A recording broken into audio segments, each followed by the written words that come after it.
Hey, it's Ted McGrath. So I want to give you 5 tips to scaling a business right now. And I want to share with you how I've done it in a real virtual aspect of growing my business where it doesn't take a lot of my time. I'm only focused on the things that I love, and I'm making really good money with the power of marketing, the power of sales teams, and the simple power of technology, even though I'm not a big technology person. So I'm sitting at a desk right now where I did some virtual presentations this weekend, and I've got a team of about 12 coaches. So we did some presentations this weekend. We made about $222,000 in sales virtually this weekend. And then I launched for my other business, which is my acting business, with my one-man play, where I'm an artist and I play 15 characters on the stage. We launched a presentation this weekend that had 2,500 people register for the presentation, and we got 100 new members for a new social platform that we're developing. So those were our statistics this weekend alone with just 2 different businesses. And without the power of marketing and technology and sales systems, I wouldn't be able to do that. But more importantly, the number one thing you need to know about scaling, I'm about to share with you right now, and it's really important. Now, if you like this content at any time, give us a thumbs up down below, leave a comment, and subscribe to my channel because I release 2 new videos every week and will notify you if you subscribe immediately when they come out. So, number one, in terms of branding, if you really want to scale, you have to have a big vision for what your brand is. And so I'm going to give you an example of this right now for the new platform we launched this weekend that we just got 100 new people on board immediately. So the first thing is, think of your brand at a 30,000 foot level. Now, what do I mean by that? If you're thinking about your brand up here and you're asking yourself, number one, what does my brand stand for? That's the first question, okay? What does my brand stand for?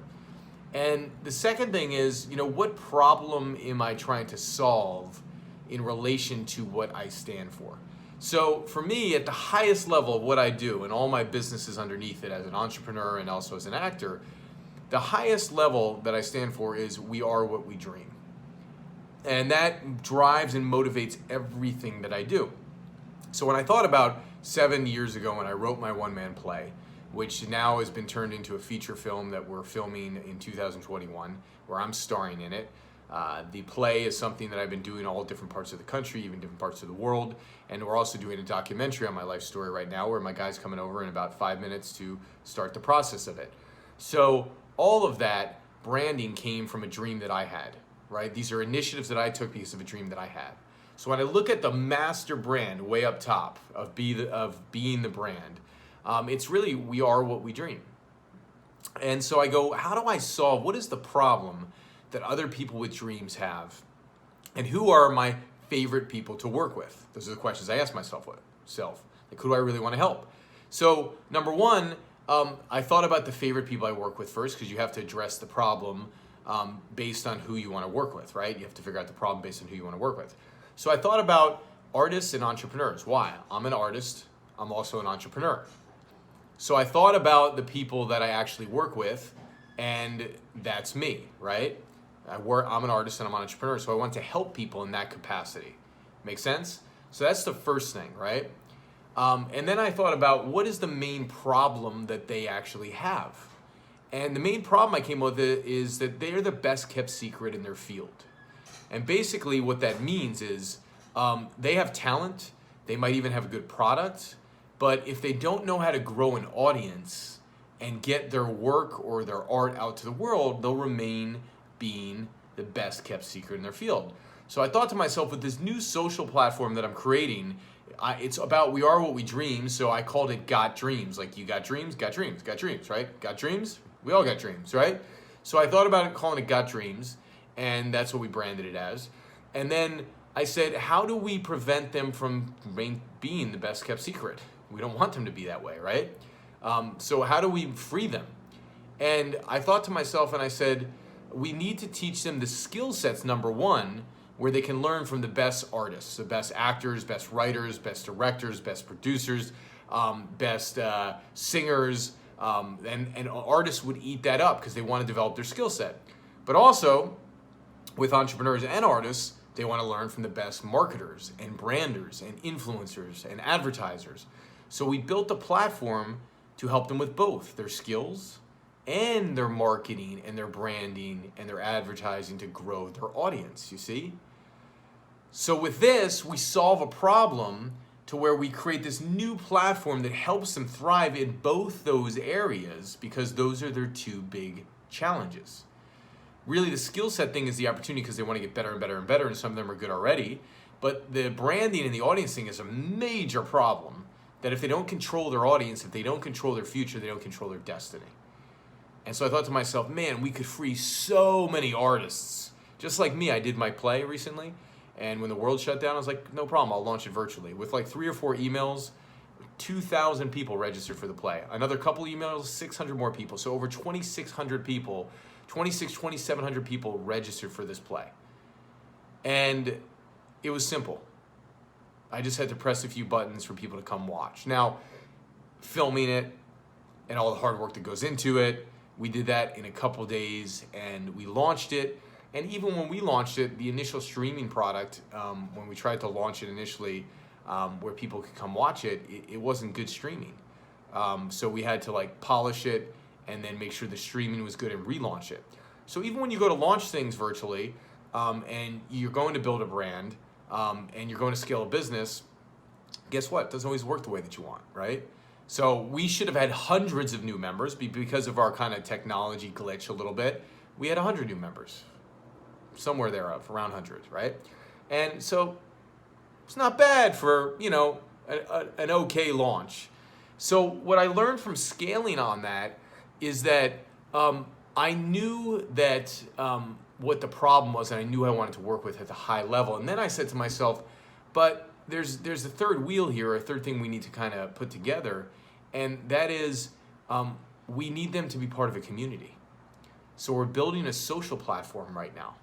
It's kind of like a Facebook community, but it's a social platform to where now all these artists and entrepreneurs can come together, they can learn from their heroes, and they can socially take part in one another's lives, and it's going to be pretty phenomenal to where we're also going to build stores so they can make their work known on our social platforms. So rather than going to Facebook where you're goofing off sometimes, or an Instagram, where there's a lot of benefits from it, a lot of good advertising, a lot of social stuff, we're a very specific purpose and very specific social reason for people organizing in a group, which is to make their art and their work known to the world and to get their purpose out there.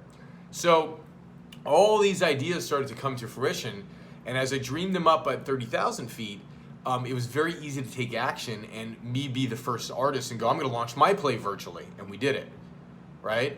And then now we're interviewing all kinds of other artists and helping them create products so that we can launch their products on our platforms.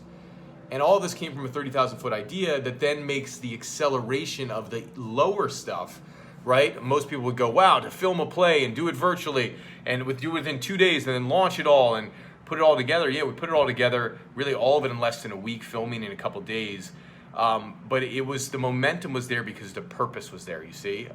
And scaling a business requires great purpose, great vision, great mission at the 30,000 foot level.